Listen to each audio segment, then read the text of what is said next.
Welcome to my Kettlewell walk in the Yorkshire Dales, a varied 9-mile route across Wharfedale and Littondale. From the Yorkshire Dales National Park car park, I cross New Bridge over the River Wharfe. Just south of the bridge, the permissive path gives me a grand view back to Kettlewell. At the footpath start, a lime kiln sign leads me to Knipescar Lime Kiln. Historically, the wheeler barrowed broken stone down to the kiln top, a harsh job.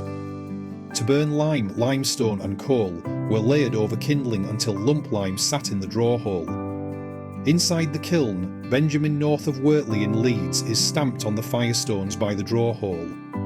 By the 1860s, small kilns declined, and this one was later restored in 1986 and 2008. Rejoining the main path, the steady climb opens a superb view of Kettlewell and Great Whernside. Higher up, a wide meadow and a curving dry stone wall guide me towards the trees.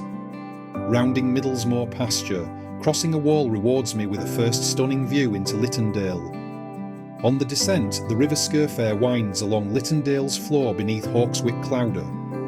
Ahead, the hamlet of Hawkswick comes into view, my next stop on the route. In Hawkswick, stone cottages, slate roofs, neat gardens and colourful flowers create a timeless scene.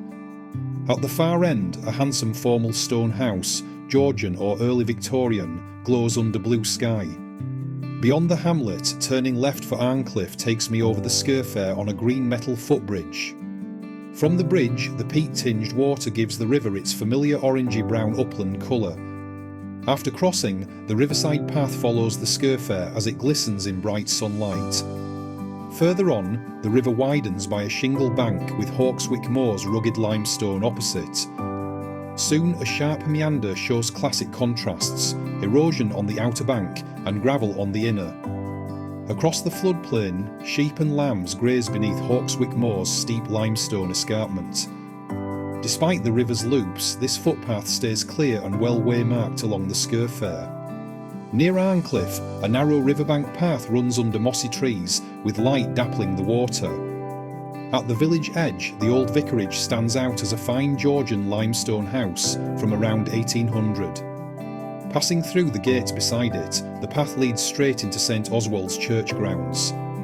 At St Oswald's Church, I pause in the quiet churchyard for lunch during the walk.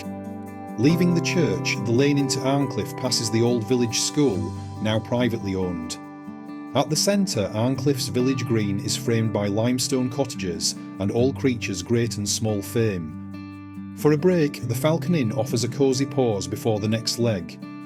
At the western edge, a single arched packhorse bridge crosses Cowside Beck like a hidden gem. Fixed to it, a cast iron plaque warns against traction engines, steam wagons and heavy traffic. From there, the bridleway skirts Arncliffe beside Beck and River, with a mossy dry stone wall alongside. At the end, a 3-arched bridge crosses the Wharfe before the steep climb towards Brayshaw Scar. Midway up, the view opens to Arncliffe, Clowder behind, and Cowside Beck threading the valley. The climb takes about an hour, and reaching the gate at the top feels like a real milestone. From the top, the descent into Wharfedale begins, with Buckden Pike dominating the skyline ahead. Across Upper Wharfedale, moor grasses shimmer, while field walls trace the slopes and routes below. Off to one side, Great Whernside appears, its broad back marked by enclosures, faint tracks and watercourses. At the junction, the left-hand path drops towards the wharf near Starbotton, rather than returning directly. Looking southeast, the wharf meanders through green fields, with Kettlewell ahead beneath Great Whernside. Looking north, tight river loops lead towards Starbotton, backed by Buckden Pike's imposing shape. Next comes atmospheric woodland, where twisted trees and mossy rocks give the path real character. Continuing down beside a wall, a footbridge over the wharf appears, with Starbotton opposite. On the descent, a narrow path runs between tall mossy walls, lit by soft dappled sunlight. At the footbridge, turning right joins the Dales Way, despite a tempting Starbotton refreshment sign. Here, the wooden footbridge sits on older stone piers, hinting at an earlier crossing. From this point, the Dales Way follows the wharf for 2 easy miles back towards Kettlewell. Along the river, shingle, boulders, gravel bars and grassy inlets show how the flow shapes the banks.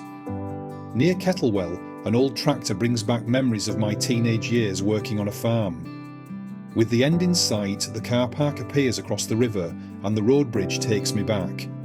For directions, maps, statistics and lots of photos, the full walk details are on paulbeale.com.